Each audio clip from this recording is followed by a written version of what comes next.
आपका dealer junction में स्वागत है और आज हम बात कर रहे हैं बीएनएसएस के बारे में। बीएनएसएस के बारे में जिस चैप्टर की हम बात कर रहे हैं वो चैप्टर है हमारा चैप्टर 9। चैप्टर 9 का हम लोग पार्ट 1 चैप्टर कवर करके आ चुके हैं और आज हम जिस चैप्टर की बात करेंगे वो बात करेंगे चैप्टर 9 के ही बारे में। लेकिन हमने इसको क्या किया था, पार्ट 2 में, मतलब 2 पार्ट में कवर कर लिया था, पार्ट 1 और पार्ट 2। पार्ट 1 हमने कर लिया है और आज हम बात करेंगे पार्ट 2 की। 125 से लेके और 130 तक हम लोगों ने कवर कर लिया था। आज हम जिस सेक्शन की बात करेंगे वो है 131। 131 किस बारे में बात करता है? जो न्यायालय में उपस्थित होगा व्यक्ति, उसके बारे में क्या प्रोसीजर होगा, आदेश दिए जाने के बारे में हमने वहां पे पढ़ लिया था। सबसे पहले हमने देखी थी दोष सिद्धि पर परिशांति। उसके बाद हमने देखा था, क्या देखा था, अन्य दशाओं में परिशांति, मतलब कोई अदर सिचुएशंस होगी उसके अंतर्गत। फिर थी कतिपय मामलों में, मतलब कोई अदर जो मामले होंगे उनमें जो होता है परिशांति भंग करने के मामले में। वही सेक्शन था जो कि राजद्रोहात्मक बातें फैलाने वाला था ना, वो। फिर हमने देखा था संदिग्ध व्यक्ति के बारे में, सस्पेक्टेड पर्सन के बारे में। फिर उसके बाद जो प्रोसेस हमने देखा था, जिस कॉन्सेप्ट को हमने देखा था वो हमने देखा था अभ्यासिक अपराधियों के बारे में, यानी कि जो हैबिचुअल ऑफेंडर होते हैं उनके बारे में। और फिर इसके बाद बताया था कि मजिस्ट्रेट कैसे कैसे आदेश देगा, कौन सा आदेश देगा, ये सब हमने 130 के अंतर्गत देखा था, जो कि आता था सीआरपीसी के 111 की ही तरह, यानी कि 111 की तरह ही आता था। अब हम आज बात करेंगे सेक्शन 131 की, जो वही सेक्शन है जो सीआरपीसी में 112 होता है, यानी कि 112 होता है। यहाँ पे क्या बोलता है कि न्यायालय में जो उपस्थित व्यक्ति है उनके बारे में प्रोसीजर की बात कराए कि अगर सेक्शन 111 की, अगर, यानी कि जो सीआरपीसी का 111 है और जो सेक्शन 130 है बीएनएस का, सेक्शन 130 बीएनएस की अगर कॉम्प्लायंस होती है तो दो सिचुएशन आ जाएगी। अगर क्या होगा, पर्सन प्रेजेंट हो जाएगा तो उसको क्या कहा जाएगा कि भाई इसको सारवार जो भी होगा उसको पढ़ के सुनाया जाएगा। यानी कि if the person in respect of whom such order is made is present in court, it shall be read over to him, or if he is so desires that substance thereof shall be explained to him। मतलब उसको present हो जाएगा तो उसको सार वगैरह जो भी होगा वो पढ़ के सुनाया जाएगा, समझाया जाएगा। फिर इसके बाद जो प्रोविजन आता है, ये आता है 113 के बारे में। 113 क्या बोलता है कि ये वो सेक्शन है सीआरपीसी का 113 जो है बीएनएसएस में 132। 132 की बात करते हैं तो ऐसे व्यक्ति के बारे में सम्मन या वारंट जो उपस्थित नहीं है, मतलब प्रेजेंट हो गया था तो सारवार था उसको पढ़ के सुना दिया गया था। लेकिन अगर वो प्रेजेंट नहीं होता है, सेक्शन 11 की कंप्लायंस में अगर वो व्यक्ति प्रेजेंट नहीं होता है, यानी कि जो हमारा बीएनएसएस है उसके सेक्शन 130 के कॉम्प्लायंस में व्यक्ति प्रेजेंट नहीं हो तो उपस्थिति के लिए सम्मन या फिर वारंट जारी किया जाएगा। ठीक है, अगर सम्मन तो जनरली जारी किया जाएगा और वारंट कब जारी किया जाएगा, यदि अभिरक्षा में है तो अधिकारी को वगैरह को दिया जा सकता है if he is in custody. ठीक है, फिर आता है कि मजिस्ट्रेट को लगे कि उसकी जो परेशानी का भंग है वो परेशानी जो भंग हुई है उसका जो निवारण वगैरह है, सॉल्यूशन वगैरह है, वो बिना गिरफ्तारी के नहीं हो सकता, तो उसको किसी भी टाइम क्या कर सकेगा, अरेस्ट वारंट इशू कर देगा। ठीक है, ये सारी बात हमको किसने कही है, 132 ने। बढ़ते हैं सेक्शन 133 की तरफ, तो ये वही सेक्शन है जो हम सीआरपीसी में 114 में पढ़ते थे। क्या कहता है कि समन या वारंट के साथ आदेश की एक प्रति होगी। Copy of order shall be complete with someone और ऑर्डर। अंडर सेक्शन, कौन से सेक्शन की बात हो रही है इसमें, 113 किसका है, सीआरपीसी का, और 132 किसका है, बीएनएसएस का। ठीक है, कंपेयर करते हुए पढ़ रहे हैं कि जिससे हमको आसानी हो जाए। फिर कह रहे हैं हमको कि अगर सेक्शन, वही वाली बात है, एक बार लिखी हुई है, हम रीड आउट कर लेते हैं कि सेक्शन 132 में जो जारी हुआ है समन या वारंट, उसके साथ 130 के आदेश की कॉपी होगी और तामील करने वाला जो ऑफिसर है जो समन वगैरह सर्व करेगा वो क्या करेगा, उस जो ऑफिसर होगा वो उसकी एक प्रति देगा उस पर्सन को जिसके लिए वो आदेश वगैरह दिया गया है, समन वगैरह वारंट इशू हुआ है, उस व्यक्ति को ऐसा करने के लिए देगा। अब आता है सेक्शन 134। सेक्शन 134 ऑफ बीएनएसएस कहता है कि सीआरपीसी के 115 की तरह ही मैं हूं। तो कहता है कि भाई व्यक्तिगत हाजिरी से अभिमुक्ति देने के आदेश दे रखे हैं, यानी कि dispense present attendance if sufficient cause, मतलब अगर पर्याप्त हेतु है तो उसको पर्सनली उसको आने की कोई जरूरत नहीं होगी। Power to dispense with personal attendance, इसका मतलब हो गया कि उसको पर्सनली आने की जरूरत नहीं है, अपने एडवोकेट वगैरह के द्वारा भी वो आ सकता है। पर्याप्त हेतु होना चाहिए, मतलब कोई उचित कारण होना चाहिए कि उसको व्यक्तिगत हाजिरी से अभिमुक्ति दी जाए। आदेश किसके द्वारा दिया जाएगा, मजिस्ट्रेट के द्वारा दिया जाएगा। और क्या कहेगा कि भाई तुम नहीं आ सकते, कोई बात नहीं, तो एडवोकेट के द्वारा तुम अपेयर हो जाओ और उसकी परमिशन दे देगा कोर्ट। फिर आता है सेक्शन 135। 135 जो सेक्शन है बहुत इंपॉर्टेंट है हमारे लिए, ठीक है। इसमें ये बताया गया है कि ये वही सेक्शन है जो कि है सीआरपीसी का 116, इत्तला की सच्चाई के बारे में जांच, inquiry as to truth of information के बारे में बात कर रहा है। तो क्या होता है इसके बारे में कि जब मजिस्ट्रेट होता है उसको लगता है तो वो क्या करेगा, इत्तला की सच्चाई के बारे में जांच करेगा, मतलब जो भी तथ्य वगैरह है उनको देखेगा कि भाई उनमें कितनी सच्चाई है वगैरह, इस चीज को चेक करेगा।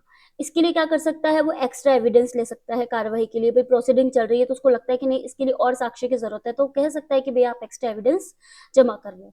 इसकी ट्रायल किस तरीके से होती है, समन केस की तरह इसकी ट्रायल होती है। जब हम ट्रायल के लिए पढ़ते हैं तो देखते हैं कि समन केस की ट्रायल होती है, वारंट केस। जब हम पढ़ते हैं ना ट्रायल वगैरह के कॉन्सेप्ट, तो हम वहाँ पे कौन कौन सी ट्रायल देखते हैं, समन ट्रायल हो गई, वारंट ट्रायल हो गई, समरी ट्रायल हो गई। इस तरीके से जो ट्रायल्स चलती है ना, तो उसमें जो समन केस की ट्रायल होती है वैसे ही क्या की जाती है, ट्रायल होती है, उसमें जांच की जाती है, इंक्वायरी की जाती है। और इस बीच में क्या होता है, एक मध्यवर्ती आदेश जारी किया जाता है, इंटरलॉकेटरी ऑर्डर जारी किया जाता है। किस चीज के लिए, कि भाई कोई परेशानी भंग हो रही है, कोई जो अपराध हुआ है यानी ऑफेंस जो हुआ है उसको निवारक करने के लिए, निवारण वगैरह करने के लिए, किसी पब्लिक जो सुरक्षा वगैरह होती है उसके लिए, सेफ्टी के लिए।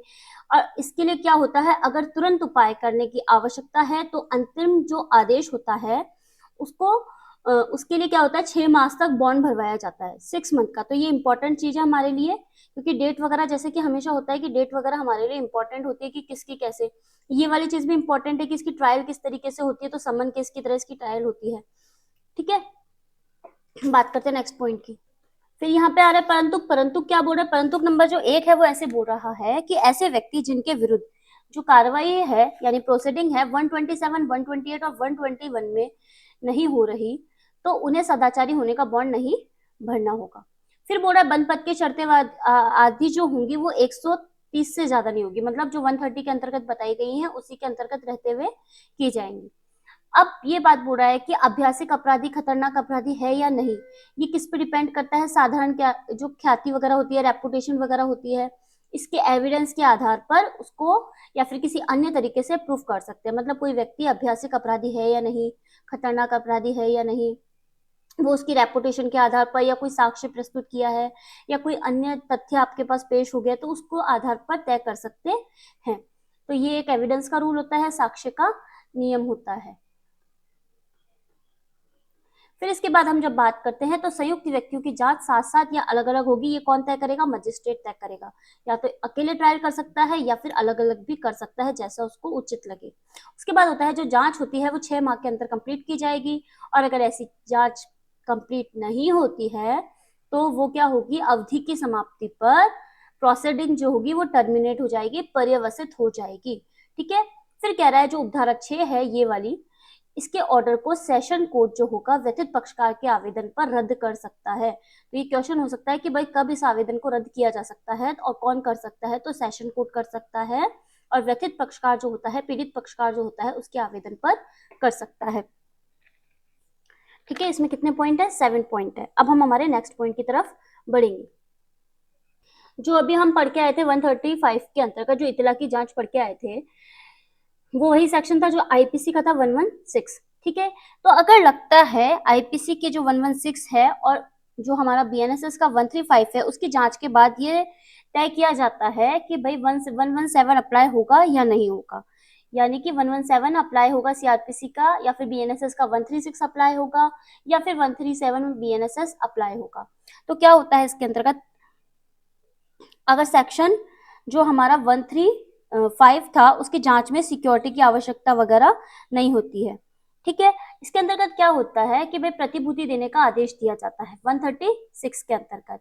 तो जब जांच से साबित हो जाता है कि व्यक्ति जिसके विरुद्ध जांच की गई है प्रतिभूति सहित रहित बंधपत्र निष्पादित कर सकता है, एग्जीक्यूट कर सकता है, उसको दे देता है, तो मजिस्ट्रेट ऑर्डर देगा कि उसको यदि आवश्यक हो तो बंधपत्र प्रतिभूओं के सहित ही निष्पादित करे, ठीक है। मतलब उसको बंधपत्र जो देना होगा वो प्रतिभूओं के साथ ही देना होगा।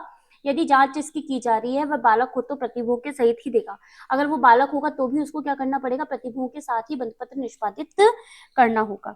किस प्रोसीडिंग के संबंध में बोल रहा है, तो ये बता रहा था हमको 126, 27, 28 और 29 के बारे में। ठीक है, इनकी प्रोसीडिंग्स के बारे में कह रहा है कि मजिस्ट्रेट जो होगा प्रतिभूति देने का आदेश जारी करेगा। ठीक है, 117 ऑफ सीआरपीसी और 136 ऑफ बीएनएसएस के अंतर्गत।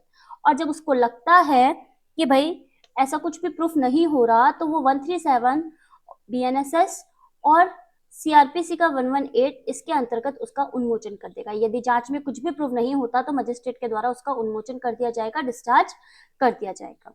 सेक्शन 138 क्या बोल रहा है कि जिस अवधि के लिए प्रतिभूति अपेक्षित की गई है उसका प्रारंभ, मतलब कि वो जो commencement of period for which security is required, इसके अंतर्गत क्या होता है, ये पनिशमेंट, अगर यदि पनिशमेंट भुगत रहा है तो दंडादेश के अवसान पर, यानी कि उसका एक्सपायरेशन हो जाता है, एक्सपायर हो जाता है तो उसके ऊपर डिपेंड करेगा, या फिर क्या होगा यदि कोई अन्य मामला हो तो ऑर्डर की डेट से ऐसा होगा। देखिए नीचे चला गया ये वाला, तो यहाँ पर लिख लेते हैं कि अगर अदर मैटर होगा तो ऑर्डर की डेट से ऐसा होगा, ऑर्डर की डेट से। ठीक है, पनिशमेंट अगर भुगत रहा है तो दंडादेश जो होगा उसके अवसान पर, यानी उसके एक्सपायर होने पर होगा, और अगर कोई अन्य मामला है तो ऑर्डर की डेट से ऐसा हो जाएगा। आते हैं सेक्शन 139 की तरफ, जो कि है सेक्शन 139 बीएनएसएस। वही सेक्शन है जो सीआरपीसी का 120 है। कह रहा है बंद पत्र की अंतर्वस्तुएं क्या होगी, कंटेंट्स ऑफ बॉन्ड क्या होंगे। तो बंद पत्र निष्पादित करने वाला बाध्य होगा कि वो परिशांति बनाए रखेगा या फिर सदाचारी बना रहेगा। यदि उसने ऐसा नहीं माना तो बंद पत्र क्या हो जाएगा, भंग हो जाएगा, यानी कि ब्रीच हो जाएगा। ठीक है, तो यहाँ पे क्या बता रहा है basically, effect of bond, effect of bond यानी बॉन्ड का क्या प्रभाव होता है, प्रभाव बता रहा है कि अगर उसको कहा जाएगा कि परिशांति बनाए रखो, सदाचारी बने रहो, तो वो बना रहेगा, और अगर ऐसा नहीं कर सकता तो बंद पत्र जो हो जाएगा उसका भंग हो जाएगा, ब्रीच हो जाएगा। अब आता है सेक्शन 140, वही सेक्शन है जो सीआरपीसी का 121 है, प्रतिभूति को अस्वीकार करने की शक्ति, पावर टू रिजेक्ट सिक्योरिटीज। तो मजिस्ट्रेट के द्वारा उसके सामने पेश किए गए प्रतिभूतियों को क्या किया जा सकता है, यह पावर टू रिजेक्ट श्योरिटीज। इसके अंतर्गत क्या किया जाता है कि मजिस्ट्रेट के सामने जो पेश किए गए प्रतिभू वगैरह होते हैं उनको उपयुक्त जांच के बाद, यानी कि जो सही इंक्वायरी वगैरह होती है उसके बाद उसको एक्सेप्ट किया जा सकता है या डिनाई किया जा सकता है, यानी कि स्वीकार किया जा सकता है या उसको अस्वीकार किया जा सकता है। अब आता है सेक्शन 141, क्या बोल रहा है, प्रतिभूति देने में व्यतिक्रम होने पर कारावास, यानी कि imprisonment in default of security. तो क्या होगा, अगर कोई प्रतिभूति देने में व्यतिक्रम करेगा, डिफॉल्ट करेगा, तो उसको कारावास का आदेश दिया जाएगा। तो कितना होगा, ये अधिकतम होगा 3 वर्ष का, मतलब ज्यादा से ज्यादा 3 वर्ष का हो सकता है। और अगर 127 के अधीन कोई कार्रवाई या प्रोसीडिंग्स है तो कारावास होगा सादा, और अगर कार्रवाई जो होगी 128 और 129 के अंतर्गत होगी तो कठिन और सादा हो जाएगा। ठीक है, सेक्शन 142 की तरफ बढ़ते हैं। क्या बोल रहा है कि प्रतिभूति देने में असफलता के कारण कारावासित व्यक्तियों को छोड़ने की शक्ति, यानी power to release person imprisoned for failing to give security. इसके अंतर्गत क्या होता है, जब सेक्शन 136 के ऑर्डर में जो कोई एग्जीक्यूटिव मजिस्ट्रेट होता है, डिस्ट्रिक्ट मजिस्ट्रेट होता है, या फिर चीफ जुडिशियल मजिस्ट्रेट के द्वारा किया जाता है, कौन सा ऑर्डर, 136 का ऑर्डर, किसी व्यक्ति को प्रतिभूति देने में असफल रहने के कारण परिवासित किया गया है, कारावासित किया गया, मतलब अगर किसी ने प्रतिभूति जमा नहीं कराई गई इसीलिए उसको जेल में डाला गया है, तो ऐसे व्यक्ति को उन्मोचन का आदेश दिया जा सकता है। कब दिया जा सकता है, अभी देखते हैं। तो इसके अंतर्गत क्या होता है, हाई कोर्ट, सेशन कोर्ट या ऑर्डर किसी अदर कोर्ट के द्वारा दिया गया है, हाई कोर्ट या सेशन कोर्ट या फिर ऑर्डर किसी अदर कोर्ट के द्वारा दिया गया हो, तो वहां सेक्शन 136 का ऑर्डर किसी एग्जीक्यूटिव मजिस्ट्रेट, डिस्ट्रिक्ट मजिस्ट्रेट या अदर मैटर में सीजीएम जो प्रतिभूति वगैरह लेगा उसकी रकम को, संख्या को, समय को कम करते हुए ऑर्डर जारी कर सकता है। और उन्मोचन की जो शर्तें वर्तें होती हैं जो उसको सहित या रहित निर्दिष्ट किया जा सकता है, जो भी शर्तें वगैरह होगी उसको बताई जा सकेगी, परंतु यदि कोई शर्त उस अवधि के समाप्त होने पर प्रवर्त नहीं देगी जिसके लिए प्रतिभूति का आदेश दिया गया था। ठीक है, मतलब प्रतिभूति की जो अवधि है वही समाप्त होगी तो फिर उस शर्त का हम क्या करेंगे। ठीक है, ये वाली बात पूरा ये राज्य सरकार के द्वारा वे शर्तें विहित की जाती है जिन पर उन्मोचन किया जाता है, मतलब डिस्चार्ज की जो शर्तें वगैरह होगी वो राज्य सरकार के द्वारा तय की जाएगी। यदि शर्तों को पूरा नहीं किया जाएगा तो उन्मोचन रद्द हो जाएगा, यानी कि डिस्चार्ज कैंसिल हो जाएगा और वो व्यक्ति वापस अरेस्ट हो जाएगा। तो यहाँ पे री अरेस्ट का प्रावधान दिया गया है। यदि शर्तों को पूरा नहीं करेंगे तो उन्मोचन हो जाएगा रद्द, यानी कि डिस्चार्ज हो जाएगा, कैंसिल। ठीक है, और व्यक्ति क्या हो जाएगा, रीअरेस्ट हो जाएगा। ऐसी जो गिरफ्तारी होगी वो बिना वारंट के होगी। और जो 136 का जो ऑर्डर होगा एग्जीक्यूटिव मजिस्ट्रेट के द्वारा किया गया है, तो डीएम को, और अदर मैटर हो तो सीजीएम के सामने उसको पेश किया जाएगा। और जिस पार्ट के लिए वो प्रतिभूति देगा उसको छोड़कर शेष भुगतान के लिए उसको जेल में डाला जा सकेगा। अब इसके बाद क्या होता है, अगर वो प्रतिभूति दे देता है तो शेष भाग की, तो उसको क्या होगा, सेक्शन 141 के प्रोविजन के अकॉर्डिंग किसी भी समय छोड़ देंगे। अगर दे ही दी, प्रतिभूति दे ही दी, जमा करा दी, तो फिर क्या करेंगे, उसको छोड़ देंगे। फिर बोलेंगे बॉन्ड कैंसिल करने की पावर। तो ये इंपॉर्टेंट हो जाती है कि बॉन्ड कौन कैंसिल कर सकता है। तो हाईकोर्ट या सेशन कोर्ट कारणों को अभिलिखित करते हुए किसी भी बॉन्ड को कैंसिल कर सकते हैं। एग्जीक्यूटिव मजिस्ट्रेट ने किया तो सीएम, डीएम, अदर मैटर है तो सीजीएम, ये बॉन्ड को कैंसिल कर सकते हैं। मतलब एग्जीक्यूटिव मजिस्ट्रेट के द्वारा किया गया है कोई, तो उसको डीएम कैंसिल कर सकता है, और अदर मैटर हो तो सीजीएम कर सकता है। ठीक है, और हाई कोर्ट और सेशन कोर्ट तो कारण अभिलिखित करते हुए किसी भी बॉन्ड को कर सकते हैं। और कोई प्रतिभू जो शांति सदाचार के लिए बंधपत्र निष्पादित करने को आदेश कर सकता है, बंधपत्र को रद्द करने के लिए यानी कैंसिल करने के लिए आदेश करने वाले न्यायालय में उसका आवेदन कर सकता है। और बंधपत्र रद्द यानी बॉन्ड रद्द करने वाला न्यायालय उस व्यक्ति को हाजिर होने के लिए समन या वारंट जारी करने के लिए कह सकता है। ठीक है, ये 10 पॉइंट्स थे इसके अंतर्गत, जिसको कि शॉर्ट में लाने की कोशिश की गई है। अब हम बात करेंगे हमारे नेक्स्ट पॉइंट। तो ये वही सेक्शन है जो सीआरपीसी में कौन सा सेक्शन होता था, हमारे 124, सेक्शन 124 ऑफ सीआरपीसी। और 143 किसका है, बीएनएसएस का।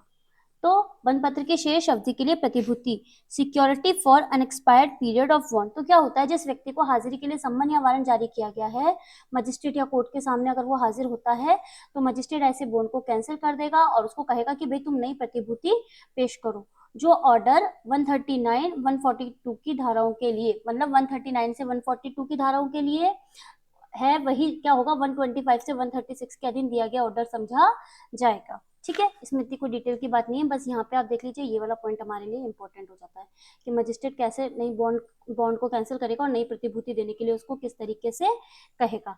ठीक है, तो ये तो बात हुई हमारे चैप्टर 9 के बारे में। ठीक है, अब तक हमने कौन से चैप्टर कर लिए हैं, सबसे पहले हम लोगों ने इंडेक्स देखी थी। इंडेक्स देखने के बाद हमने चैप्टर 1 से लेके 9 तक कंप्लीट कर लिए हैं, और एक 1 से लेके 5 तक की कंबाइंड सीरीज भी चली हुई है, किसकी, बीएनएसएस की। तो अगर आप देखना चाहें तो ये वाली सीरीज देख सकते हैं, और अगर अलग अलग देखना चाहते हैं तो 1 से लेके 9 चैप्टर तक कंप्लीट कर सकते हैं। ठीक है, 9 के लिए हम पार्ट 2 लेके आए थे, पार्ट 1 और पार्ट 2। पार्ट 1 में हमने क्या किया था, 125 से लेके 130 तक करा था, और आज जो हमने किए थे पार्ट 2 के अंतर्गत, उसमें हमने देखा है 136 से लेके 143 तक के सेक्शन। ठीक है, तो उम्मीद करती हूँ आपको लेक्चर अच्छा लगा होगा। अगर आपको लेक्चर अच्छा लगा है तो आपको लाइक, शेयर और सब्सक्राइब करना है। जुड़े रहना है डी लॉ जंक्शन के साथ। इसी तरीके से हम हमारी सीरीज को कंप्लीट करने की कोशिश करेंगे। तो जुड़े रहिए डी लॉ जंक्शन के साथ। Thank you so much.